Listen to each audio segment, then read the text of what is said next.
State of Play is happening next week, and it looks like The Last of Us 2 release date got leaked. We're also going to be talking about a PlayStation game that got delisted without the developers, it's a very controversial thing that we're going to be getting into. We got some more news that we're going to be talking about. So if you guys do enjoy these videos, make sure to hit a like, comment down below, support your boy. If you guys are new, of course, subscribe with those bell notifications turned on.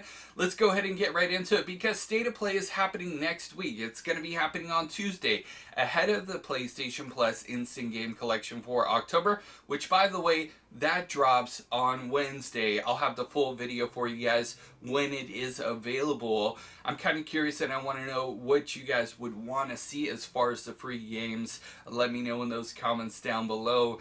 But I actually have a separate video where I discuss the PlayStation Plus service in general, so be on the lookout for that and please watch that as well. Let's go ahead and get into The Last of Us 2 because there's been a lot of rumor and speculation about The Last of Us 2 releasing in February 2020. Now, this is kind of odd and peculiar because a lot of people are also rumoring it to come to the PlayStation 5 and it would probably release alongside of the PlayStation 5. Well, that might not be the case because State of Play is happening on Tuesday and ahead of schedule, The Last of Us 2 release date might possibly have gotten leaked for February 28th, 2020. Now, of course, with the State of Play, I really do think that they're going to be focusing a lot of attention on The Last of Us 2, which would be absolutely amazing if they did. But as soon as State of Play happens, if any more information, breaks about this, I will definitely let you guys know. Next up, let's go ahead and talk about a publisher that delisted a game, even though the game developers and the game company that designed the game were requesting for licensing and to continue, to provide service to the game. This just automatically disappeared off of all storefronts for PlayStation 4, Xbox, and the Switch.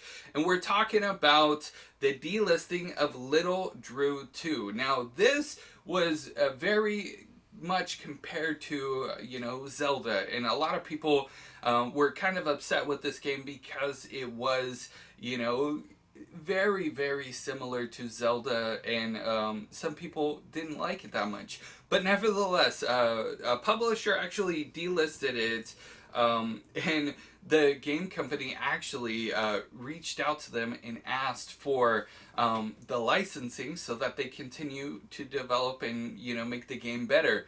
To their surprise, the game just got delisted and got removed off the PlayStation Network store and, like I said, every other storefront. So really, Joel on Twitter, which is a game developer, actually said, can definitely confirm that Nicholas, which is a publisher, I'm not sure if I'm pronouncing that correctly, so correct me in those comments, is a piece of poop publisher. They said another word, but we won't say that. It's YouTube. After being surprised to find out by looking in their email box that we canceled their license to publish 6 months ago. They first agreed to transfer the game over to us, and then he continues to tweet on to say, well, after usual ghosting for a few weeks, I today wake up to find that they just couldn't be bothered and just delisted Little Drew 2 from all console storefronts. Wow, I mean, we hear about delisting a lot in the video game industry, and usually it is because, they have like crazy music soundtracks that they can't afford to, purchase and extend the licensing for. There's all sorts of different problems when it comes to licensing. But when a publisher, doesn't want to transfer over the, the licensing to the game developer or vice versa, that is kind of crazy. Like, what exactly is going on behind the scenes? I got a lot of questions, and I'm sure they're not going to be answered.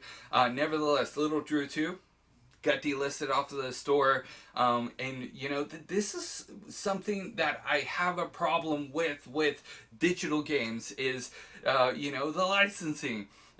You know, if it was a physical copy of a game, it would still be available to the public and you could still go and buy it at least used. But when it comes to like digital games, if you haven't already purchased it and it gets delisted, that's pretty much it. It's Batman Day today, baby! And if you live in one of the major cities across the United States, you could possibly see the bat signal go up tonight. If you see it, don't be alarmed.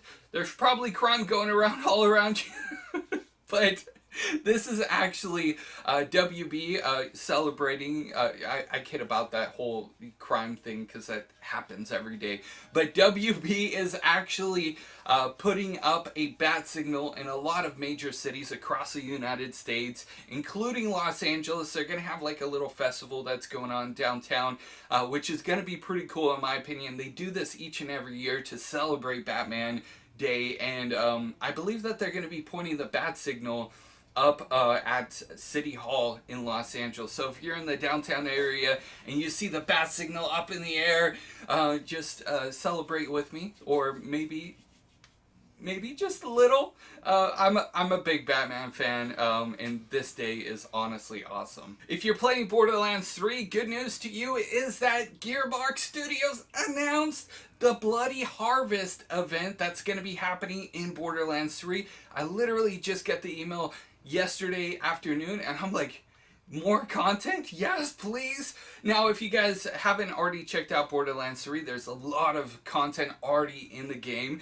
People are reportedly beating the game in about 40 plus hours, but the replay ability and value that comes with it is just insane, because when you play the game over again, you find new content, you find new things pretty much all the time.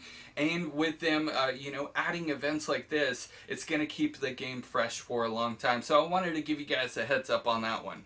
Next up, I quickly wanted to mention that my friend Omar has created a series here on YouTube, and I was part of the production team, helped pretty much behind the scenes and help it, you know, get to where it's at. So if you guys would go check out the VR 180 series that he's got up on his channel, I'll link it to you guys in the eye above the card. Please comment that Monkey Flop sent you. I think that would be pretty awesome. But he put a lot of work into it and spent a lot of time to create this VR 180 series, and I wanted to give him a shout out really quickly.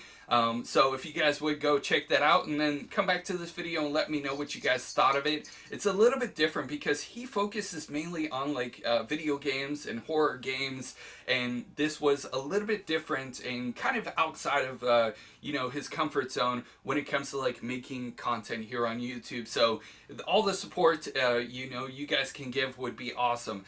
Thank you guys so much for watching this video. Make sure to hit a like, comment down below, support your boy. If you guys are new, please subscribe with those bell notifications turned on.